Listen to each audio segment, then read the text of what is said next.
look about me for an execution against excessions. I hate a lazy rogue by one can get nothing till he's hanged. The register of the gang, Slippery Sam, he goes off next sessions for the villain at the impudence of following his trade as a tailor, which he terms honest employment. A card is absolutely necessary for him. Robbing a bag shop, alias Carbuncle, alias Bluff Bob, alias Bob Booty. What of Bob Booty, husband? I do hope nothing bad has betided him. You know, my dear, he's a favourite customer of mine. 'Twas he who made me gift of this ring. I've set his name down on the blacklist, that's all, my dear. He spends too much of his time amongst women. And one of these days, one or the other of them will hang him for the reward. And there's £40 lost to us forever. Really, my dear, I never meddle in matters of death. I always leave those affairs to you.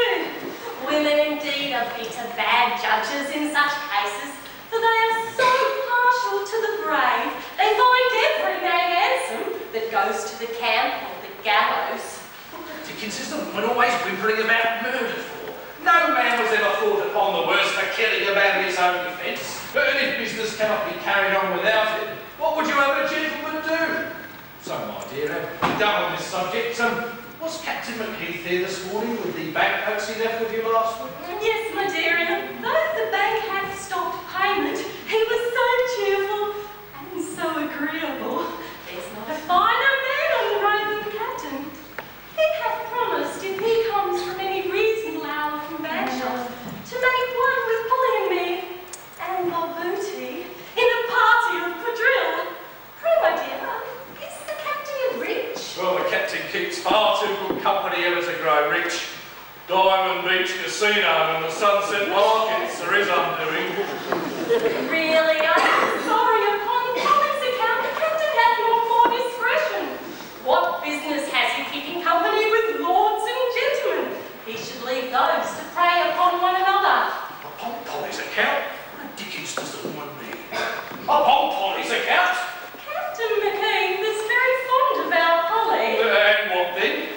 If I have any ways in the ways of women, our Polly finds him a very pretty man. And what then? You surely wouldn't have the man marry the girl. Gamesters and highwaymen are generally very good to their wenches, but they're the very devils to their wives. Oh, really? But if Polly should be in love, how should she help herself? How can we help her? Really, my dear, I'm in the most utmost concern for the girl.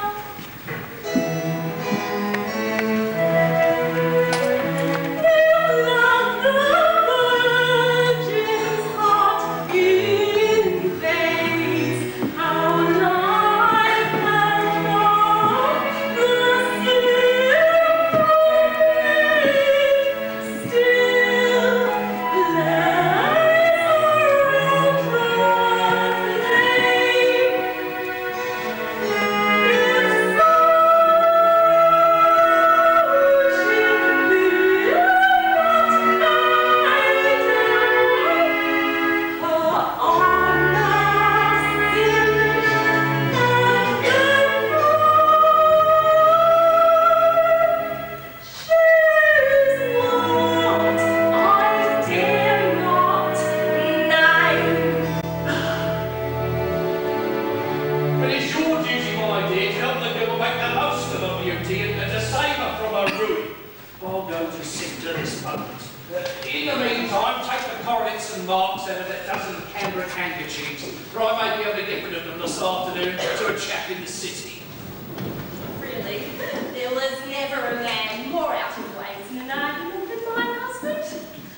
cashier in a shopping centre is a place for learning valor, my boy. Right. But hardly, my lad. Don't you tell me a lie, because you know how much I hate a liar. What do you know that's gone on between Captain McKeith and our Polly?